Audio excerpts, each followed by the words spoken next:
बिस्मिल्लाहिर्रहमानिर्रहीम अस्सलाम वालेकुम। उम्मीद करता हूँ कि आप सब ठीक होंगे, खरेस होंगे। अस्सी कुतरदे पे पराली मुंडा पराडो चकना वड लवे क्यों जी बाबा रहंदे हो। अस्सी तुहानू पराली का सारा सीन शीन दसा किवें अज कुतरनी है। ते इहदे भाई साहब होरी खेड़ी छेड़ी साफ करते पैन क्योंकि साडा पानी जिहड़ा है ना सारा पानी इत्थों निकल के वो उद्धे जांदा है आदी जमीन दे विच। ते आ पराली पई जिहड़ी सी कुतरनी है बड़ा मुश्किल काम है ने, बड़ा औखा काम है ने। इन्नी धूड़ मिट्टी उत्ते आंदी ने बेताशा। तो अज रूटीन सारा शेयर कर सैं ते टकोरा ते तेल आया पी है ते इहदे यासीन पट्ट शट लियांदी खड़ा ते रूटीन इवें शेयर करना है। अगर चैनल ते नवें ने चैनल नूं कर लो सबसक्राइब, वीडियो नूं कर लो लाइक। चलो बटन है जे व्लॉग दी तरफ।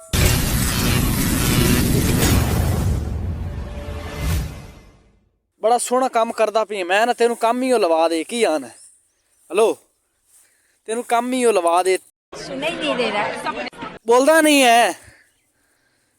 तेन काम लवा दे मैं नहीं इन्हें मेरा देना काम ही लवाने। खेड़ियां साफ करना लोगों दियां, वाशरूम साफ करने, जेड़े जेड़े काम सारे लवाने ही। पराली दियां 3-4 पंडा लै आए हैं ते इहदे तेल लगदा पई मशीन नूं।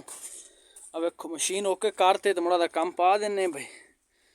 बड़ी इत्थे कत्त होंदी ने, बेतहाशा कत्त होंदी। इस तो बाद नावना मुड़ फर्ज हो जाता है। पराली कुतरन तो बाद नावना फर्जैन हो जासी ते क्यों तुहानूं पता ना मुड़ कत्त शत बड़ी हो जाती। तेल शा लग गया सेठ साहब तो सेठ अल तमश अल खमारी अल बच्चर तेल लग गया ते हाथ नूं भी तेल लग गया। हाथ विखा खा ओ परां जा खाची है देख जला कपड़ा ना सारा तेल ला दिता सो। इंदे नाल आपां जोड़ना छड़ दी इस गल ते टकोरा होने लग सी। टकोरा ला जल्दी ना मुड़ेगा काम। इहदे मोटर ते पन्ना शन्ना दिता पी है जिवें दिया वे इत्थे चंगियां भले गर्मी दी बारिशां आंदियां पईयां। टकोरा शकोरा ला लो ते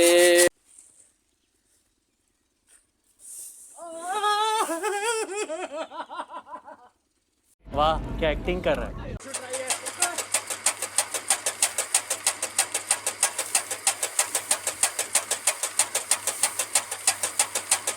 ये तो काम शुरू हो गया तो कहीं निभाया करो तो मंड करो चलो।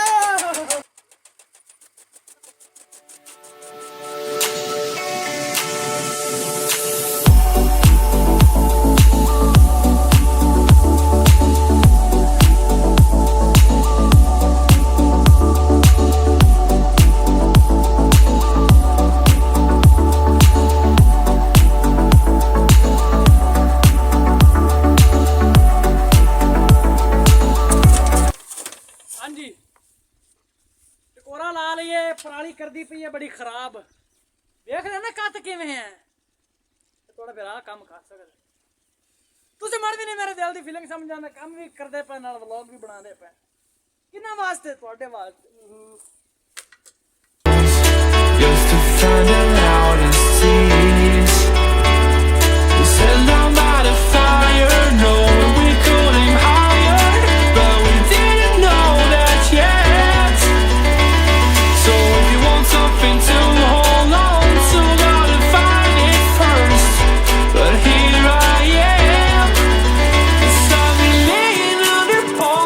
Waiting for the summer, knowing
trying to hold on to, gotta find it first.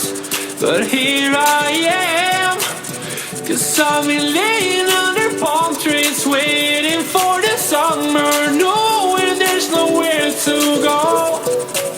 'Cause I am happy on this island, wanna be my farmland. I don't ever want to leave, I'm in a tropic club.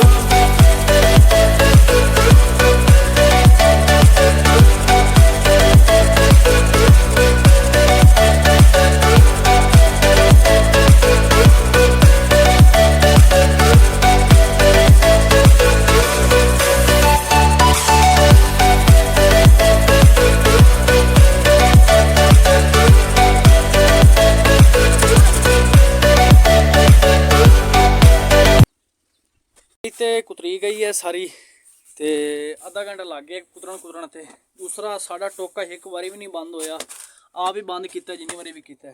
ਤੇ ਅਦੇ belt ਦੇ ਹਾਲਾਤ ਵੇਖ ਲਓ, belt ਵੀ ਟੁੱਟਣ ਤੋਂ ਹੋਇਆ ਖੜਾ ਤੇ ਲੇਕਿਨ ਅਸੀਂ ਨਾ ਟੋਕੇ ਨੂੰ ਆਪ ਹੀ ਜਿਸ ਟਾਈਮ ਬੰਦ ਕੀਤਾ ਨਾ ਉਸ ਟਾਈਮ ਹੀ ਹੋਇਆ ਹੈ। ਇੰਨਾ ਟੋਕਾ ਸਾਡਾ ਅੱਛਾ ਹੈ, ਨਾਈਸ ਹੈ, ਬੜਾ ਚੰਗਾ ਤੇ ਬੜਾ ਪਿਆਰਾ ਟੋਕਾ ਹੈ ਮਾਸ਼ਾਅੱਲਾ। ਅੱਲਾਹ ਪਾਕ ਇਹਨੂੰ ਇਸ ਤਰੀਕੇ ਨਾਲ ਚੱਲਣ ਦੀ ਤੌਫੀਕ ਦਿੰਦਾ ਰਹੇ, ਮਤੋਂ ਉਹਨਾਂ 'ਤੇ ਵੱਡੇ ਸਾਰਾ ਦਿਆ ਵਾ ਖਰਾਬ ਹੋਇਆ ਪਿਆ ਵੇ ਕੀ ਆਨ ਹੈ। ਤੇ ਹੁਣ ਇਹਨੂੰ ਢੋਨੇ ਆ ਪਰਾਲੀ ਨੂੰ ਘਰੇ ਤੇ 3 ਪੰਡਾ ਕੁਤਰੀਆਂ ਨੇ ਕੋਈ 3-4 ਪੰਡਾ ਬਣ ਗਏ ਨਗੂ ਵੇਖ ਲਓ ਕਿੰਨੀ ਜ਼ਿਆਦਾ ਬਣ ਗਏ ਆ ਵੇਖ ਲਓ। ਆਹ ਸਾਡਾ ਕੁਛ ਮਤਲਬ ਹੈ ਪਰਾਲੀ ਕੁਤਰਨ ਦਾ ਰੂਟੀਨ ਜਿਹੜਾ ਤੁਹਾਨੂੰ ਵਿਖਾ ਦਿੱਤਾ ਸਾਰਾ ਸੀਨ। ਹੁਣ ਜਲਦੀ ਨਾਲ ਘਰੇ ਲੈ ਚੱਲਣੇ, ਮੁੜ ਨਾ ਤੇ ਮੁੜ ਤੁਹਾਡੇ ਅੱਗੇ ਆਣੇ ਮਾਸ਼ਾਅੱਲਾ। ਨਾ ਤੇ ਰੈਡੀ ਹੋ ਗਏ ਉਹਨਾਂ ਨੇ ਵੀ ਖਾਣੇ ਜਿਹੜੀ ਪਰਾਲੀ ਕੁਤਰੀ ਕਿੰਨੀ ਹੋਈ ਹੈ, ਤਕਰੀਬਨ 4-5 ਦਿਨ ਗੁਜ਼ਰ ਜਾ ਸਨ, ਉਸ ਤੋਂ ਬਾਅਦ ਮੁੜ ਕੁਤਰਨੀ ਪਈ ਸੀ। ਤੇ ਮਾਸ਼ਾਅੱਲਾ ਧੁੱਪ ਬੜੀ ਤਪੀ ਖੜੀ ਹੈ, ਬੜੀ ਹਾਈ ਲੈਵਲ ਦੀ ਲੱਗੀ ਖੜੀ ਮਾਸ਼ਾਅੱਲਾ। ਸੂਰਜ ਬੜਾ ਹੁਣ ਚੰਗੇ ਬਲੇ ਧੁੱਪ ਛੁੱਪ ਨਿਕਲਦੀ ਪਈ। ਆਹ ਸਾਡੀ ਪਰਾਲੀ ਕੁਤਰੀ ਪਈ ਜਿਹੜੀ 3 ਤੋਂ 4 ਦੇ ਮੱਸੇ ਸਾਡੇ ਕੜ ਸੀ। ਉਸ ਤੋਂ ਬਾਅਦ ਇਨਸ਼ਾਅੱਲਾ ਮੁੜ ਨਵੀਂ ਕੁਤਰ ਸਨ ਦੁਬਾਰਾ। ਤੇ ਹੁਣ ਬਸ ਚਾਹ ਸ਼ਾਹ ਪੀਨੇ ਬਸ ਘਰੇ ਇੰਜੋਏ ਕਰਨੇ, ਵਲੌਗ ਐਡੀਟਿੰਗ ਕਰਨੇ। ਅਗਰ ਚੈਨਲ ਤੇ ਨਵੇਂ ਨੇ ਚੈਨਲ ਨੂੰ ਕਰ ਲਓ ਸਬਸਕ੍ਰਾਈਬ, ਵੀਡੀਓ ਨੂੰ ਕਰ ਲਓ ਲਾਈਕ। ਇਹ ਸਾਡਾ ਸੁਬਹ ਦਾ रूटीन काम शाम ਦਾ ਜਿਵੇਂ ਅਸੀਂ ਕਰਦੇ ਹੁੰਦੇ हैं। तो मिलते हैं इंशाल्लाह नेक्स्ट वीडियो में, तब तक के लिए अल्लाह हाफिज़।